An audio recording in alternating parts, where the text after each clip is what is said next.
नमस्कार, मैं अभिषेक उपाध्याय। आप देख रहे हैं टॉप सीक्रेट। सवाल उठ रहा है कि आखिरकार योगी आदित्यनाथ को प्राइमरी टीचरों से समस्या क्या है। आखिर बार बार प्राइमरी टीचरों को ही क्यों पिंच किया जा रहा है। आखिरकार प्राइमरी स्कूलों, प्राइमरी टीचरों, प्राइमरी स्कूल में नौकरियों, इन सब पर बार बार चाबुक क्यों चलाया जा रहा है। इसके पीछे की सोच क्या है। योगी आदित्यनाथ यही फार्मूला दूसरे विभागों पर लागू क्यों नहीं करते हैं। ये जो प्राइमरी टीचरों की स्थिति है इस प्रदेश में, और जो राइट टू एजुकेशन, इनकी शिक्षा के अधिकार की धज्जियां उड़ रही हैं, क्योंकि जो विद्यार्थी हैं, जो आम गरीब घरों के बच्चे हैं, उनको प्राइमरी स्कूलों में अधिक से अधिक संख्या में एडमिशन कराने की जगह स्कूलों को ही मर्ज किया जा रहा है। कभी डिजिटल अटेंडेंस कह दिया जाता है कि आप डिजिटल अटेंडेंस देना अनिवार्य कर दिया जाता है। मतलब ना दूर दराज के स्कूलों में सड़क नहीं, वहाँ नेटवर्क नहीं, वहाँ पहुँचने के साधन नहीं, तमाम समस्याएं, इंफ्रास्ट्रक्चर नहीं, और अचानक कह दिया गया कि प्राइमरी स्कूल के जो टीचर हैं ये पढ़ाते नहीं हैं, डिजिटल अटेंडेंस यहाँ मैंडेटरी कर दी जाए। आप जब नौकरी देने की बात आएगी कि वहाँ पर शिक्षकों के पद खाली हैं, 57,000 खुद सरकार मान चुकी है, वहाँ पर भरने के लिए एक वैकेंसी नहीं है, एक वैकेंसी नहीं निकाल सकते हैं। जो डीएलएड पास होकर के छात्र इंतजार कर रहे हैं कि कब वैकेंसी आए, कब वो प्राइमरी टीचर बने, उनकी कहीं कोई सुनवाई नहीं है। और प्राइमरी टीचरों को जो काम करने पड़ते हैं अपनी पढ़ाई के अलावा, उनमें कोई भी कमी नहीं आई है। 32 करीब ऐसे काम है जो पढ़ाई के अलावा उनको करने पड़ते हैं, या यूँ कह लें कि पढ़ाई को और साथ में जो प्रशासनिक काम हैं और जो दूसरे काम उन्हें आप सौंपते हैं, जनगणना, बाल गणना, बीएलओ बनना, चुनाव ड्यूटी, दुनिया भर के काम जो आप सौंपते हैं, इन सबको आप देख लीजिए तो उनके पास काम क्या बचता है। राइट टू एजुकेशन कहता है कि 7 घंटे उनको नियमित पढ़ाना है, 7 घंटे, और 7 घंटे पढ़ाने के दौर में इतने सारे काम और करने हैं, वो कब पढ़ाएं।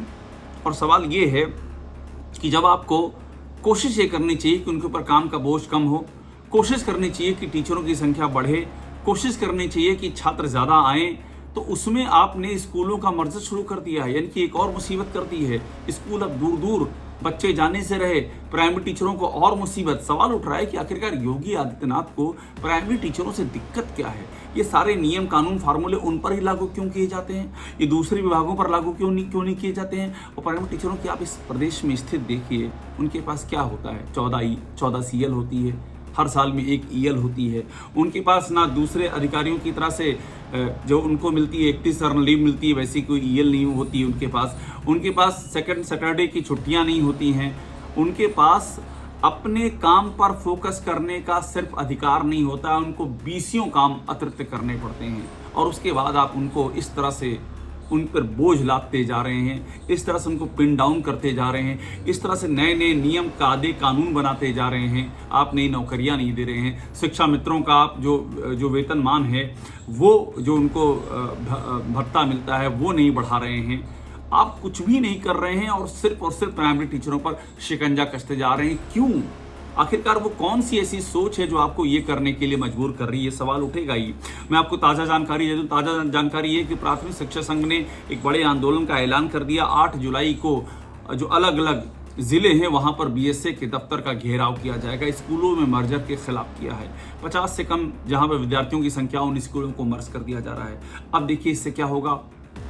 हज़ारों जो रसोई है उनकी नौकरी जाएगी, बच्चे पढ़ने कहाँ जाएंगे। यही राइट टू एजुकेशन का चैलेंज यही था कि बच्चों को निकाल करके आप लाइए स्कूलों में, लेकिन जब आपने स्कूल ही दूर दूर कर दिए तो बच्चे कहाँ पढ़ने जाएंगे। सिर्फ कागजों पर छात्र और शिक्षक का रेशियो ठीक दिखाने के लिए ये काम किया गया, क्योंकि इस सरकार ने एक भर्ती नहीं की है। 2017 में सरकार आई, 2018 से लेकर आज तक एक भर्ती नहीं हुई है। जो इसके पहले भर्ती हुई थी वो पुरानी वाली सरकार वाली भर्ती थी। तो ऐसे में अब कागजों पर घोड़ा गणित बिठाया जा रहा है। अब स्थिति ये हो गई है कि हज़ारों, ये मैं आपको सारे डेटा देता जा रहा हूँ, इससे आप समझेंगे कि प्राइमरी टीचरों पर योगी आदित्यनाथ की ये सोच क्या है, और हम विश्लेषण करेंगे ये सोच क्यों है। हज़ारों विद्यालय ऐसे हैं जहाँ पर जिन्हें की बंद कर दिया जा रहा है, जिनके बंद होने की पूरी संभावनाएं हो गई हैं मर्जर के नाम पर।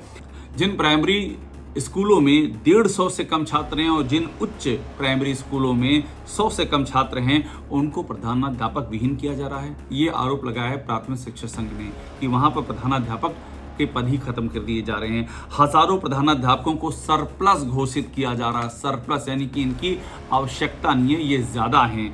यहाँ तक कि परिसर में, एक ही परिसर में स्थित 20,000 विद्यालयों का विलय कर दिया गया है और इनका विलय करके प्राथमिक विद्यालयों के प्रधानाध्यापकों के पद समाप्त कर दिए गए। ये सारे आरोप लगा रहा है प्राथमिक शिक्षक संघ। ये सब आंकड़ों पर आधारित हैं।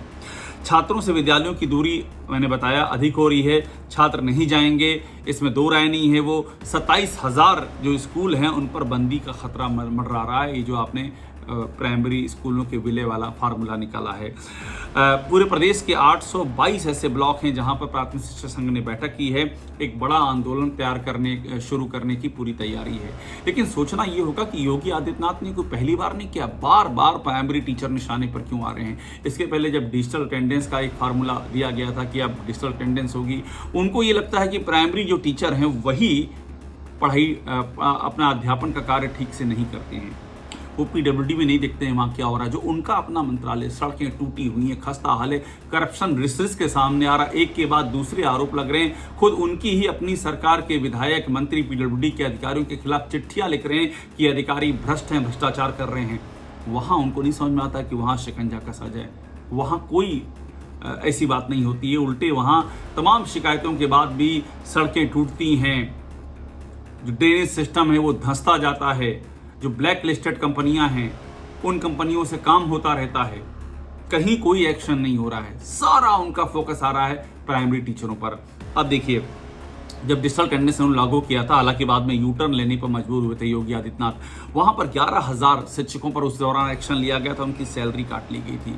अब फिर से सोचिए, ट्रांसपोर्ट की सुविधा आज तक नहीं आप मेंटेन कर पाए हैं, दूर दराज के स्कूलों में इंफ्रास्ट्रक्चर आज तक नहीं दे पाए हैं, वहां तक पहुंचना कितना कठिन है आज भी सोचिए। वर्षा में कैसे प्राइमरी टीचर पहुंचता है, ये उनसे पूछिए जो इन हालातों में भी जाकर के अपनी ड्यूटी करते हैं। और इस सब के बाद भी तुर्रा ये है कि ना वहाँ नेटवर्क है, ना वहाँ सिस्टम है, लेकिन आप टैबलेट वहाँ पर देंगे और कहेंगे डिजिटल अटेंडेंस करवाइए। इसके खिलाफ भी प्राइमरी टीचर उठ खड़े हुए और आखिरकार सरकार को यू टर्न लेना पड़ा, ये फैसला वापस लेना पड़ा। अब सवाल ये कि प्राइमरी टीचर को और क्या क्या करना पड़ रहा है, इस पर कभी सोचा गया है? 32 काम हैं जो रिपोर्ट कहती है, 32 काम एक्स्ट्रा करने पड़ रहे हैं। राइट टू एजुकेशन का जो नियम है उसके मुताबिक मैंने बताया था कि हर रोज 7 घंटे एक शिक्षक को पढ़ाना पड़ेगा और साल में 220 दिन पढ़ाना पड़ेगा। अब उनको क्या क्या काम आप उनसे ले रहे हैं? वो बच्चों को पोलियो की दवा पिलाएं, ये प्राइमरी टीचरों का बता रहा हूँ। पेट के कीड़े मारने की दवा जो होती है एल्बेंडाजोल वो दें। 0 से 14 साल के जो बच्चे हैं वो क्या कर रहे हैं उनकी गिनती करें, ये बाल गणना, ये भी वो काम करेंगे।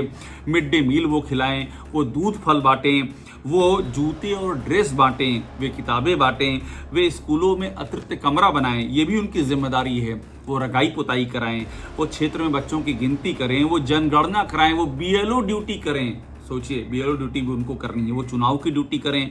अगर आदेश आ जाए तो केंद्र सरकार की योजनाओं का सत्यापन भी वही करेंगे, वही प्राइमरी टीचर करेंगे। जिला स्तर पर होने वाले सरकारी आयोजनों में आप उनसे काम करवाएंगे।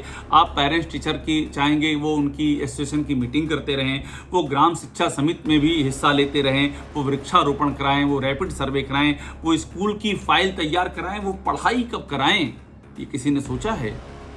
मतलब आप सिस्टम नहीं ठीक कर सकते हैं, आप इंफ्रास्ट्रक्चर नहीं ठीक कर सकते हैं, आप भर्तियां नहीं कर सकते हैं, आप छात्रों को स्कूलों तक नहीं पहुंचा सकते हैं, आप कुछ नहीं कर सकते हैं, सिर्फ प्राइमरी टीचरों पर आप शिकंजा कसेंगे। और ये बताता है कि शिक्षा को लेकर के आपकी सोच क्या है, शिक्षा आपकी प्रायोरिटी में कहाँ है।